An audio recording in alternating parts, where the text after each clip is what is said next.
ನಮಃ. ಹರಿ ಓಂ. ವಾಗರ್ತ್ಯಾವ್ಯ ಸಂಪೃಕ್ತೋ ವಾಗರ್ತ ಪ್ರತಿಪತ್ತಯೇ ಜಗತ ಪಿತರೋ ವಂದೇ ಪಾರ್ವತೀ ಪರಮೇಶ್ವರೋ.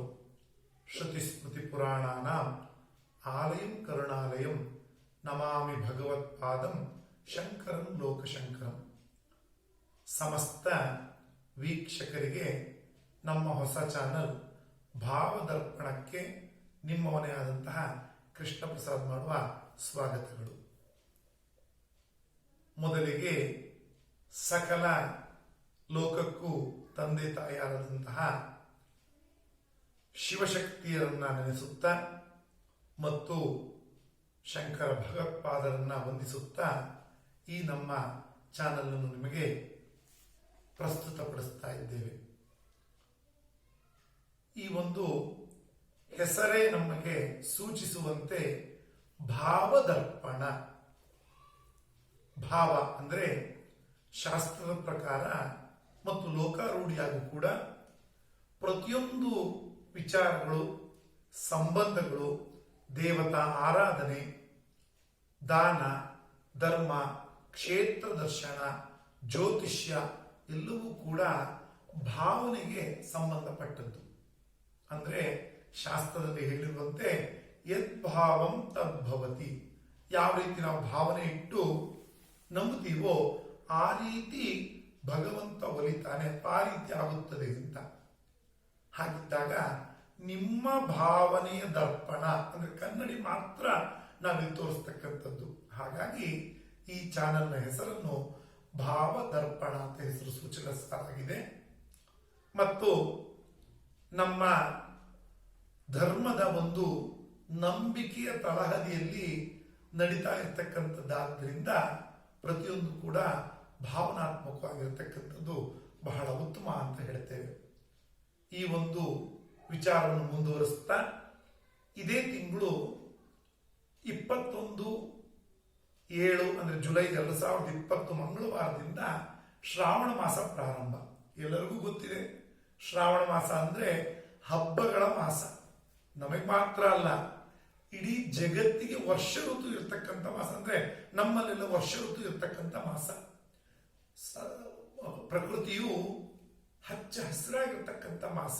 ಅಂದ್ರೆ ನಾವು ಹಬ್ಬದ ಸಂಭ್ರಮದ ಒಟ್ಟಿಗೆ ಪ್ರಕೃತಿಯೊಡನೆ ಬೆರೆತಕ್ಕಂಥ ವರ್ಷ ಋತು ಈ ಶ್ರಾವಣ ಮತ್ತು ಭಾದ್ರಪದ ಮಾಸಗಳು. ಹಾಗಾಗಿನೇ ಬಹಳ ವಿಶೇಷ ಏನಪ್ಪಾ ಅಂದ್ರೆ ಶ್ರಾವಣ ಮಾಸ ಹಬ್ಬಗಳ ಮಾಸ. ಶಾಸ್ತ್ರಕಾರರು ಅಥವಾ ಪಂಚಾಂಗಕರ್ತರು ಹಿಂದಿನ ಒಂದು ನಮ್ಮ ಗಣನೆಗೋಸ್ಕರ ಅಥವಾ ನಮ್ಮ ನಿತ್ಯ ಕರ್ಮ ಅನುಷ್ಠಾನಕ್ಕಾಗಿ ಸಂವತ್ಸರ, ಅದರ ಮಧ್ಯದಲ್ಲಿ ಅಯನ, 6 ಋತುಗಳು, 12 ಮಾಸಗಳು, ಆ ಮಾಸಗಳಲ್ಲಿ ಮತ್ತೆ ಶುಕ್ಲ ಪಕ್ಷ, ಕೃಷ್ಣ ಪಕ್ಷ. ಶುಕ್ಲ ಪಕ್ಷದಲ್ಲಿ ಬರ್ತಕ್ಕಂಥದ್ದು 15 ದಿನ, ಪಾಡ್ಯದಿಂದ ಪೌರ್ಣಿಮೆ ತನಕ. ಕೃಷ್ಣ ಪಕ್ಷದಲ್ಲೂ ಅಷ್ಟೇ, ಪಾಡ್ಯದಿಂದ ಅಮಾವಾಸ್ಯೆ ತನಕ ನಿತ್ಯ ಗಣನೆಗೆ ಮತ್ತು ನಿತ್ಯ ಕರ್ಮ ಅನುಷ್ಠಾನಕ್ಕಾಗಿ ಅನುಸರಿಸೋಕೆ ಸುಲಭವಾಗಿ ಈ ಕರ್ಮವನ್ನು ಮಾಡಿಕೊಟ್ಟಿದ್ದಾರೆ.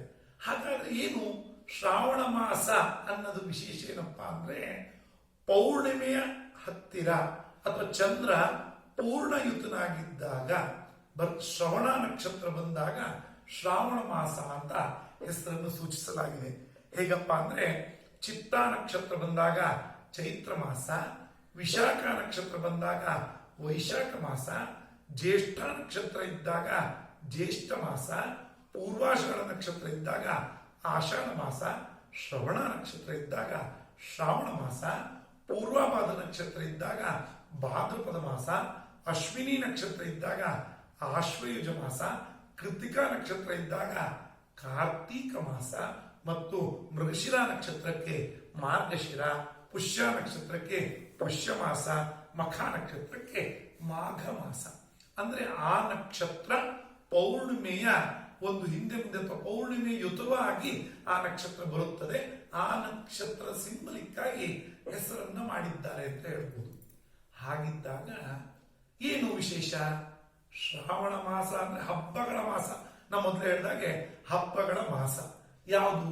ಉದಾಹರಣೆಗೆ ಹೇಳೋದಾದ್ರೆ ಮಂಗಳಗೌರಿ ಇರ್ಬೋದು, ವರಮಹಾಲಕ್ಷ್ಮಿ ಇರ್ಬೋದು, ನಾಗರ ಪಂಚಮಿ, ಕೃಷ್ಣಾಷ್ಟಮಿ, ಹೀಗೆ ನಾನಾ ಹಬ್ಬಗಳು.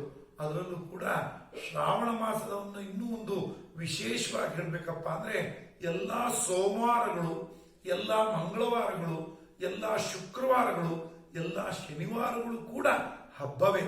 ಅಂದ್ರೆ ಪೂರ್ಣ ಬರೀ ಹಬ್ಬದ ಮಾಸ ಅಂತಾನೆ ಹೇಳ್ಬೋದು. ಹೇಗಪ್ಪ ಅಂದ್ರೆ ಕೆಲವು ಪ್ರಾಂತ್ಯಗಳಲ್ಲಿ 16 ವಾರದ ಪೂಜೆ ಅಂದ್ರೆ ಈ ಮಾಸದಲ್ಲಿ 16 ವಾರದ ಪೂಜೆ ಅಂದ್ರೆ ಸೋಳೆ ಸೋಮವಾರ ಅಂತ ಹೇಳ್ತಾರೆ.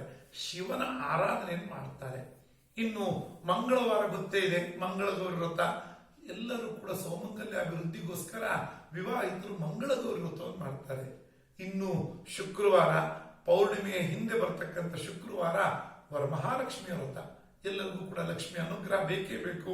ವರಮಹಾಲಕ್ಷ್ಮಿಯ ಪೂಜೆ, ತದನಂತರ ಇನ್ನು ಸಕಲಕ್ಕೂ ಕೂಡ ಜಗದ್ಗುರು ಆದಂತಹ ಕೃಷ್ಣ ಹುಟ್ಟಿದಂತಹ ಕೃಷ್ಣಂ ಒಂದೇ ಜಗದ್ಗುರು ಅಂತ ಹೇಳ್ತಕ್ಕಂಥ ರೀತಿಯಲ್ಲಿ ಕೃಷ್ಣನ ಜನ್ಮದಿನವಾದಂತಹ ಕೃಷ್ಣಾಷ್ಟಮಿಯು ಕೂಡ ಶ್ರಾವಣ ಮಾಸದಲ್ಲೇ ಆಚರಣೆಯನ್ನ ಮಾಡ್ತೇವೆ.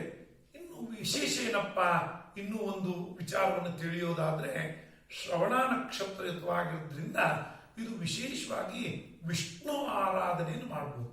ಯಾಕಪ್ಪ ಅಂದ್ರೆ ವಿಷ್ಣು ಆರಾಧನೆ ಯಾಕೆ ಹೇಳ್ತಾ ಇದ್ದೇವೆಪ್ಪ ಅಂದ್ರೆ ಶ್ರವಣ ನಕ್ಷತ್ರಕ್ಕೆ ಅಧಿಪತಿ ವಿಷ್ಣು ಮತ್ತು ಶ್ರೀನಿವಾಸನ ಜನನ ಕೂಡ ಶ್ರವಣ ನಕ್ಷತ್ರ ದಿನ ಆಯಿತು ಅಂತ ಪುರಾಣಗಳಲ್ಲಿ ಹೇಳುತ್ತಾರೆ.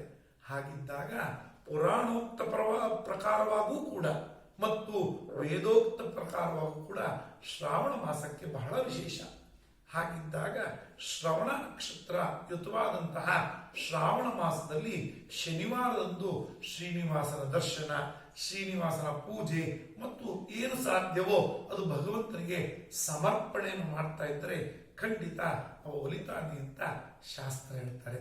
ಇನ್ನು ಈ ಮಾಸದಲ್ಲಿ ನಾಗರ ಪಂಚಮಿ ಗೊತ್ತೇ ಇದೆ. ನಾಗದೇವತೆಗಳ ಒಂದು ಅನುಗ್ರಹಕ್ಕೋಸ್ಕರ ಮತ್ತು ವರಮಹಾಲಕ್ಷ್ಮಿ ಈ ಮುಂತಾದ ವ್ರತಗಳ ಬಗ್ಗೆ ಮತ್ತು ಈ ಆಷಾಢದಲ್ಲಿ ಕೊನೆಗೆ ಬರತಕ್ಕಂತಹ ಆ ಒಂದು ವ್ರತದ ಬಗ್ಗೆ ಅಂದ್ರೆ ಭೀಮನ ಅಮಾವಾಸ್ಯೆ ಬಗ್ಗೆ ಎಲ್ಲ ಮುಂದಿನ ಒಂದು ವಿಡಿಯೋದಲ್ಲಿ ತಿಳ್ಕೊಳ್ಳೋಣ. ಈ ನಮ್ಮ ವಿಡಿಯೋ ನಿಮಗೆ ಇಷ್ಟ ಆಗಿದ್ರೆ ಇದನ್ನ ಲೈಕ್ ಮಾಡಿ, ಸಬ್ಸ್ಕ್ರೈಬ್ ಮಾಡಿ ಮತ್ತು ನಿಮ್ಮ ಬಂಧು ಬಾಂಧವರಿಗೆ ಮತ್ತು ಸ್ನೇಹಿತರಿಗೆ ಶೇರ್ ಮಾಡಿ. ಮುಂದಿನ ವಿಡಿಯೋ ಬಂದಾಗ ಗೊತ್ತಾಗ್ಲಿಕ್ಕೋಸ್ಕರ ಆ ಒಂದು ಬೆಲ್ ಬಟನ್ನ ಒತ್ಕೊಂಡು ಅದ್ರ ಬಗ್ಗೆ ಹೆಚ್ಚಿನ ಗಮನವನ್ನು ಕೊಡಿ ಅಂತ ಕೇಳ್ಕೊಂತ ಇದ್ದೇನೆ. ಇನ್ನೊಂದು ವಿಚಾರ, ಜಗತ್ತಿನಾದ್ಯಂತ ಕರೋನಾ ವೈರಸ್ನ ಹಾವಳಿ ಇರೋದ್ರಿಂದ ಎಲ್ಲರೂ ಕೂಡ ಮಾಸ್ಕ್ ಹಾಕೊಳ್ಳಿ, ಮನೆಯಲ್ಲೇ ಇರಿ ಮತ್ತು ಆರೋಗ್ಯವಾಗಿರಿ, ಸುರಕ್ಷಿತವಾಗಿರಿ. ನಮಸ್ಕಾರ.